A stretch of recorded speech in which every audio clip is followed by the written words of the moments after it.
এই মুহূৰ্তত আমি ফোন লাইনত সংযুক্ত হৈছোঁ ABMCৰ সভাপতি টাইছন হুছেইনৰ লগত। শেহতীয়াভাৱে এটা বিষয়ক লৈ বিশেষভাৱে চৰ্চা লাভ কৰিছে। ABMCৰ পৰা আপোনালোকে ইতিমধ্যে অসমীয়া ভাষাক লৈ যি বিতৰ্ক মন্তব্য কৰিছিল মাইনুল আলীক ইতিমধ্যে নিলম্বনো কৰিছে। এই বিষয়টোক লৈ আপোনাৰ পৰা মই পুনতে প্ৰতিক্ৰিয়া জানিবলৈ চেষ্টা কৰিম। হয় চাওক, যোৱাকালিৰ দিনটোত আমাৰ কোকৰাঝাৰ জিলা ABMCৰ উদ্যোগত অসমত চলি থকা অমানৱীয় যি উচ্ছেদৰ বিৰুদ্ধে আমি এক প্ৰতিবাদী কাৰ্যসূচী ৰূপায়ণ কৰা হৈছিলে। গোটেই BTCতে কালি প্ৰগ্ৰেম হৈছিলে আমাৰ ABMCৰ প্ৰতিবাদী কাৰ্যসূচী।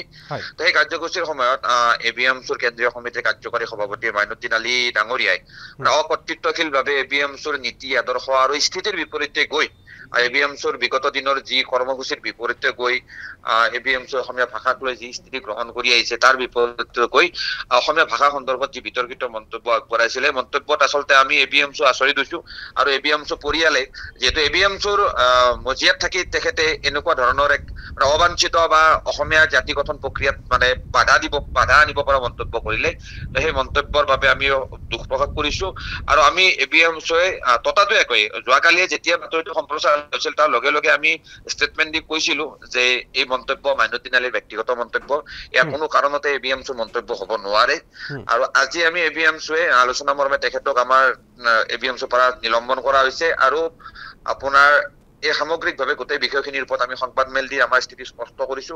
ABMCয়ে কেতিয়াও এনেকুৱা অসমীয়া জাতি গঠন প্ৰক্ৰিয়াত মানে বাধা আহিব পৰা এনেকুৱা সিদ্ধান্ত কেতিয়াও লোৱা নাই আৰু ভৱিষ্যত দিনতো নলয়।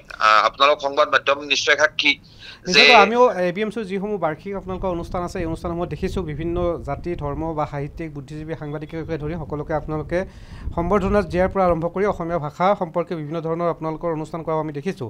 কিন্তু মই আন এটা প্ৰশ্ন প্ৰাসংগিক এতিয়া আপোনাক সুধিব বিচাৰোঁ যে ABMCয়ে কিন্তু BTRত নিৰ্বাচনৰ ক্ষেত্ৰত এটা বিশেষ ভূমিকা লয়।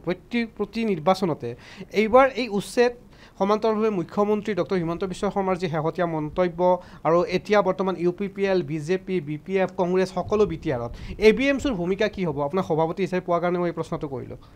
নহয়, হয় আচলতে ABMCয়ে বিগত দিনৰে পৰা BTC অঞ্চলটোত বিশেষকৈ ৰাজনৈতিক ক্ষেত্ৰত বা সামাজিক ক্ষেত্ৰত এক মানে অগ্ৰণী ভূমিকা গ্ৰহণ কৰি আহিছে। ABMC আজি 20টা বছৰ বিভিন্ন ধুমুহাৰ মাজেৰে পাৰ হৈ আহি আজি এইখিনি অৱস্থা পাইছে। ABMCয়ে বৃহত্তৰ অসমীয়া জাতি গঠন প্ৰক্ৰিয়া BTC অঞ্চলটোত এটা স্থায়ী শান্তি পিচফুল কোএক্সিষ্টেন্স প্ৰতিষ্ঠা কৰি ৰখাৰ স্বাৰ্থত এটা অনুঘটক বা কেটালিষ্টৰ কাম কৰি আহিছে। এতিয়া যিহেতু সন্মুখত BTC নিৰ্বাচন আছে আৰু আমাৰ বিভিন্নখিনি ৰাজনৈতিক সমস্যা আছে। আজি BTC তথা অসমৰ সংখ্যালঘু ৰাইজৰ যিখিনি সমস্যা ৰাজনৈতিক সমস্যা, আৰু ৰাজনৈতিক সমস্যাখিনি অসমৰ মুখ্যমন্ত্ৰী ডক্টৰ হিমন্ত বিশ্ব শৰ্মা ডাঙৰীয়াই জীয়াই ৰাখি আচলতে অসমৰ সংখ্যালঘু মুছলমানসকলৰ ওপৰত অন্যায় অত্যাচাৰ চলাইছে। সেয়া তেওঁৰ একমাত্ৰ মানে ৰাজনৈতিক উদ্দেশ্য প্ৰণোদিতভাৱে কামখিনি কৰি গৈছে। আৰু তেখেতে আজিৰ তাৰিখত মানে হিন্দুত্ববাদী শক্তি RSSক সন্তুষ্ট কৰি ৰাখিবলৈ অসমৰ মুছলমানসকলৰ ওপৰত এনেকুৱা অন্যায় আৰু অত্যাচাৰৰ বৰষুণ নমাই দিছে। তো ইয়াৰ বিৰুদ্ধে আমি গণতান্ত্ৰিকভাৱে প্ৰতিবাদ সাব্যস্ত কৰি আহিছো। আমাৰ প্ৰতিবাদ কোনো জাতি জনগোষ্ঠীৰ বিৰুদ্ধে প্ৰতিবাদ নহয়। এই প্ৰতিবাদ হ'ল BJP চৰকাৰখনে যি অসমৰ সংখ্যালঘু মুছলমানসকলৰ ওপৰত অমানৱীয়ভাৱে অত্যাচাৰ চলাইছে, নাগৰিকত্বৰ নামত ভূমিৰ অধিকাৰৰ ক্ষেত্ৰত যিবিলাক অত্যাচাৰ চলাইছে তাৰ বিৰুদ্ধে আমি প্ৰতিবাদ কৰিছো। ইতিমধ্যে আমি গাঁৱে গাঁৱে ৰাইজক সংগঠিত কৰিছো। যিহেতু সন্মুখত BTC নিৰ্বাচন আৰু BTC অঞ্চলতো BTCৰ সংখ্যালঘু মুছলমানসকলৰ যথেষ্টখিনি সমস্যা আছে।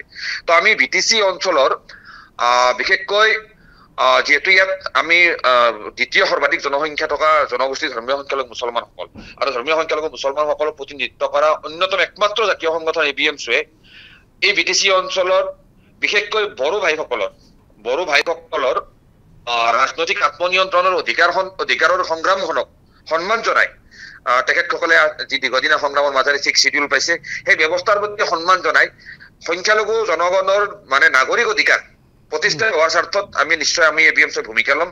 আৰু আমাৰ ভূমিকা কোনো জাতি জনগোষ্ঠীৰ বিৰুদ্ধে নহ'ব। এই ভূমিকা হ'ব BTC অঞ্চলৰ সংখ্যালঘু ৰাইজৰ ৰাজনৈতিক অধিকাৰ প্ৰতিষ্ঠাৰ এক মানে অনুশীলনে হ'ব। নিশ্চয়কৈ আপোনাক ধন্যবাদ জ্ঞাপন কৰিছোঁ ইমানখিনি সময় দিয়াৰ বাবে। এয়া আছিলে ABMCৰ সভাপতি টাইছন হুছেইন।